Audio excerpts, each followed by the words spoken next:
Hey legends, Struddy here. How are you going? Today I'm going to put together a video on some of the gear I use for my Instagram clips, YouTube clips, stuff in the studio, with my band, gigs, all the works pretty much. I get asked a lot all the time what I'm using, why I use this and whatnot. So let's get into it. As you can tell behind me, Marshalls, wall of Marshalls. I'm a Marshall guy. Let's be real. How can you not be? To my right, I've got a JCM 800 2203. That one's got EL34s in it. So to my knowledge, it's pretty stock. It's a 1982, that one. In the middle, I've got a 1981 JCM 800 2203, but I've juiced that bad boy up with 6550s just to give a bit more bottom end. It sounds killer. And then to the left, I've got a 79, 78 JMP 2204, 50 watt. That was my first ever Marshall, apart from my little Marshall MS2, which I think you can see up in the corner, or MS1, I forget what model that one is, the little 1 watt thing. But that was my first real Marshall. Recording wise, I use all three. So when we record with my band in the studio, we normally kind of double track everything. So the two 800s are the main sound that you're hearing with the rhythm. And then for leads, I'll go into this bad boy and the JMP, double track with those. And then we've got some options if we want to run a 50 watt or 100 watt, or blend the two together. Cab wise, most of these cabs are stock. The bottom one down here is loaded with EVs. Best speakers I've ever used. I mean, I love greenbacks and vintage 30s, but EVs, if I could find them, because they're pretty hard to find here in Australia, and when you do find them, they are pretty pricey. But if I could find them, I'd have these cabs all swapped over tomorrow. EVs for me are the greatest speaker ever. They're super clear, super ballsy, and they just sound incredible. They are heavy. That cab is the heaviest cab I've ever lifted, but they sound great, so it kind of makes it worth it. Guitar wise, so if you've watched my Instagram stuff before, you'll see that I'm a huge Gibson fan. I have a few Gibsons, but I'm only going to show you a couple today. These are like the main ones that I'll use for like recording in the studio with my band and whatnot.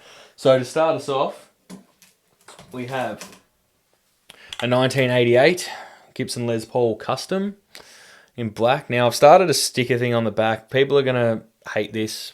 Cool. For me, I look at guitars as tools of the trade, and they all tell their own stories. So dings and bits and pieces on guitars, for me, I find cool. The thing with the stickers on this one is I started a thing on venues that my band played at. Now, look, we've got a couple on here. I've got a few more that I need to put on, but I've been slack. Not all venues have stickers either. So I did it more of a bit of a roadmap. This one here, blacked out all the hardware, loaded up with EMG 81s and 85s. I'm an EMG guy. Get over it, people. It's cool. They seem to work really nice for me. GHS, I've got 12 to 60s on this one. We play in C-sharp standard for my band, so it's pretty low.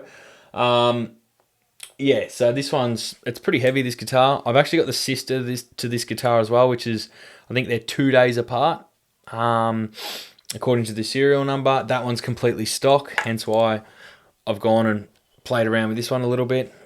This is probably my main gigging guitar for my band. Probably the main rhythm guitar in the studio, depending on the song. Obviously, as you guys would know who work in the studio or play in bands, each guitar, has their own sound. So this is probably the main one in the studio and gigs. Next, we're going to hit it up to another Les Paul, which if you've watched my stuff, you would have seen this a lot. I'm going to say this is my number one Les Paul. This is a 1980 Alpine White Les Paul Custom. Now, I get a lot of questions about this all the time because it is super yellow.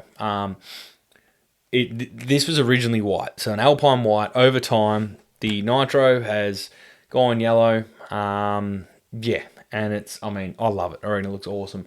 This one here, once again, EMG 81 and 85, blacked out all the hardware. I've actually taken the finish off the neck on this one, so it's back down to the 3-piece maple. It's got the volute there. This one's strung up with 12 to 60, but it's in D standard. So this guitar gets used a lot. I play this probably more than any other guitar I have. I love the weight to it. I love the feel. The sound, just awesome. This is just a workhorse, just a complete workhorse. It's tough as anything. I mean, if I had it my way, I'd have a maple neck on all my guitars because there's just something about it. I've actually had this one refretted as well. So for memory, it's got either 6100 or 6000 fret wise. So it's pretty big. But yeah, it's just an awesome bit of gear.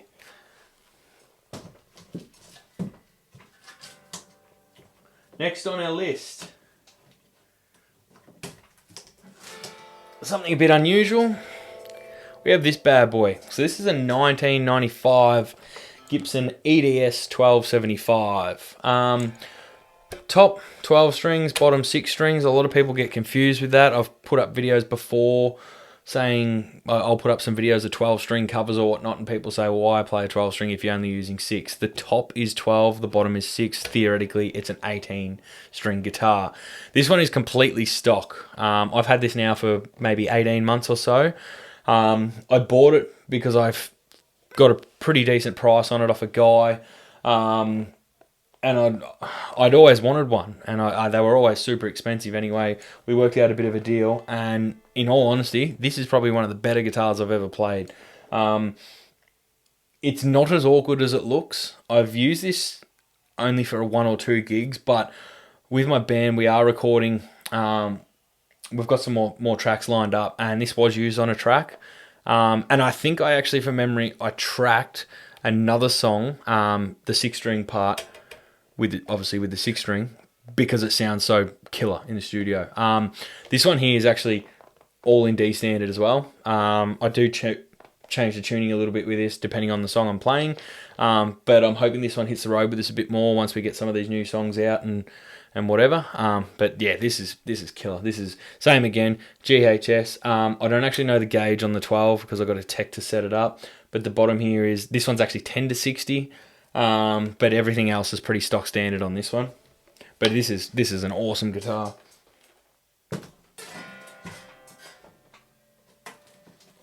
Alright, lucky last.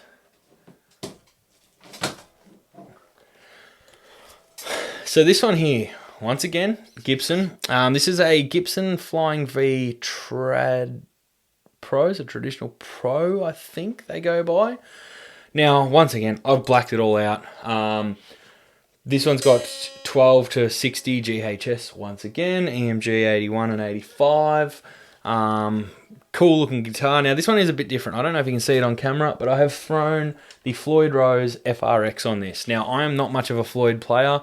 I have a Zakk Wylde V with a Floyd Rose and absolutely love it. And I just wanted a guitar with with a Floyd Rose that I could take out and gig a bit. Now, I have not gigged with this. Have not gigged with this one yet. Have not used this in the studio yet. It's only done some home playing and some band rehearsals. So I'm hoping this hits the road very soon. But yeah, killer guitar. My thoughts on the FRX are awesome. I'm going to do a video in review of this. So keep watching. I think this is a good time to plug my channel a little bit. So if you're liking my videos and my Instagram, hit like and subscribe. It goes a long way. Now to finish off the video, I get asked a lot. Gig wise, I'll use a Shure wireless system. So the receiver and whatnot. This also has an inbuilt tuner. Killer bit of gear. Love it. And I also run a Red Monkey guitar strap. I've used other leather straps before. I seen these getting around a little while ago and had to buy one, and I'll be buying a lot more because these are great. Now I use, like I said, there's a few guitars here that I use for gigs, and I also use the Schaller strap locks. Makes it quick and easy to do changeovers. But yeah, so if you've got any questions, leave them in the comments below. Once again, like and subscribe. I'll be doing a lot more on my YouTube channel now that I've got this wall set up in my home studio. If you can see in the camera, I'm pretty happy with it. But yeah, keep rocking. Until next time.